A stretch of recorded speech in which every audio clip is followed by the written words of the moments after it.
Today is about an experience that millions of children around the world go through, and yet it somehow remains invisible to most of us.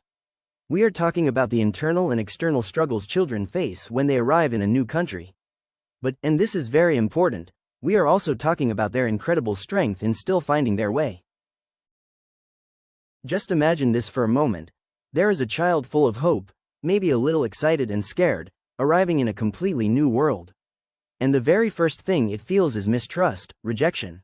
And that sentence right there captures quite well the feeling we are going to talk about today. So, let's begin. We are now going to take a closer look at what it actually means when children who grow up between cultures suddenly find themselves facing, well, invisible but very real walls. And the scale is truly massive. We are talking about an estimated 36 million children with a migration background worldwide.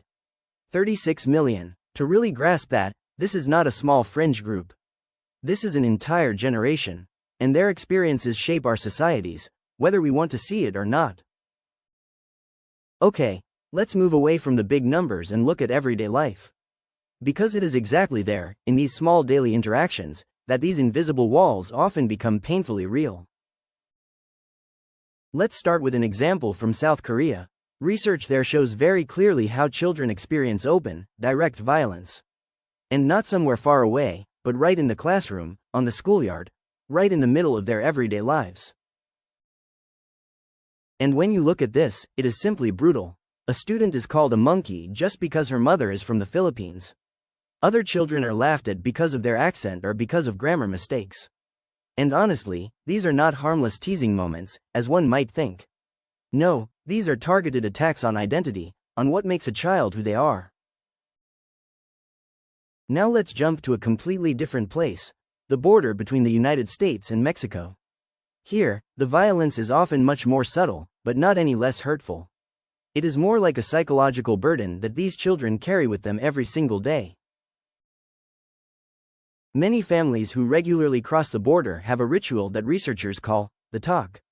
It is a conversation in which parents prepare their children very specifically for what to say and how to behave when they are questioned by border officials. Just imagine that, a child who simply wants to play and belong instead learns that one wrong word can pose a huge risk for the entire family. What an incredible pressure. And of course, this constant tension has consequences. One teenager once described it like this: I inherited their irrational fear. The fear of the parents becomes the fear of the children. This is, in essence, trauma that is passed from one generation to the next. But you know, all of these injuries, whether direct or psychological, are really just the tip of the iceberg. Because underneath lies an entire system, a system of invisible rules and structures that make this kind of exclusion possible in the first place and often even reinforce it. And here is a very important point. We need to distinguish between two types of violence. On the one hand, there is direct violence, things like bullying or insults. You can see that, but then there is structural violence. That is invisible. It is embedded in the system itself. For example, in unequal educational opportunities, in certain laws, or simply in the way our society is organized. And this illustrates very well what that means.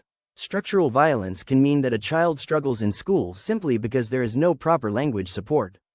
Or that parents have to work such extremely long hours in low-paid jobs that there is simply no time left in the evening for homework. In South Korea, there is the concept of the palapali culture, meaning, hurry, hurry. A culture of speed that has no patience for children who might need a bit more time. And these are not unfortunate coincidences. These are real, systemic barriers that actively limit these children's life chances. And these structures are often reinforced by something that research calls cultural violence. You can think of it as the software behind exclusion. How does it work? Well, it often starts with certain narratives, with images in the media or in advertising that repeatedly portray migrants in a negative way. And these images slowly seep into all of our thinking and shape what we believe as a society. And then comes the most dangerous step. At some point, discrimination no longer feels wrong to some people, it feels normal. Or even justified. And just like that, the invisible wall in the system becomes a real wall in people's minds. Okay, I know this all sounds pretty dark. But, and this is the good news, there are also rays of hope. There are these islands of hope that show us things can be different. Because is this really the whole story? Is the life of these children only about pain and exclusion? Research clearly says no. There are, for example, teachers who are deeply committed and stand protectively in front of their students. There are classmates who simply help and show up. Studies also show that especially in smaller village communities, where children grow up together from an early age, strong friendships often form without major prejudice. And what we must never forget, the incredible strength and resilience of these children themselves. And with that, we now come to the real core of the whole issue. Because beyond all the statistics and studies, there is a very simple human truth. And this truth is actually very simple, but it has the power to tear down walls.